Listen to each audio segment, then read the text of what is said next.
साबिक वफाकी वज़ीर दाखिला शेख रशीद अहमद कहते हैं कारोबार मुतासर हो रहा है। गाहक नहीं आते। इस वक्त रावलपिंडी में दुकानदार दुकानें खाली करने पर मजबूर हैं। रेहड़ी तोड़ दी जाती है जिनकी कीमत 35,000 के करीब है। 10 से 20,000 रुपए तक रेहड़ी वालों को जुर्माने आयद किए जाते हैं।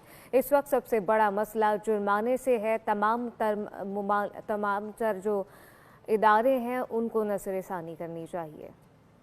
तो कारोबार में दुकानदारों का बहुत बड़ा इफेक्ट हुआ है। गाहक नहीं आ रहा है, बोनी नहीं है और ख़रीदारी नहीं है। इस वक्त जो है वो दुकानें रावलपिंडी में लोग खाली कर रहे हैं क्योंकि मेन कारोबार इफेक्ट हुआ है और तमाम रेड़ी, खोंचा, खोखा और ये जो गठरी होती है ये सब मारते भी हैं, तोड़ देते हैं। रेड़ियाँ 30-35 हज़ार रुपये की एक रेड़ी है और 10-10 हज़ार रुपया जुर्माना भी करते हैं। बाज़ का 20 हज़ार रुपये जुर्माना भी करते हैं। इस वक्त शहर का सबसे बड़ा मसला जो है वो रेड़ी और दुकान पे 20 हज़ार का जुर्माना और 2,000 रुपया बाइकिया पे जुर्माना जो है ये बड़ी ज़्यादती है। इस पर मेहरबानी होनी चाहिए और इस पर कोई नज़रसानी होनी चाहिए।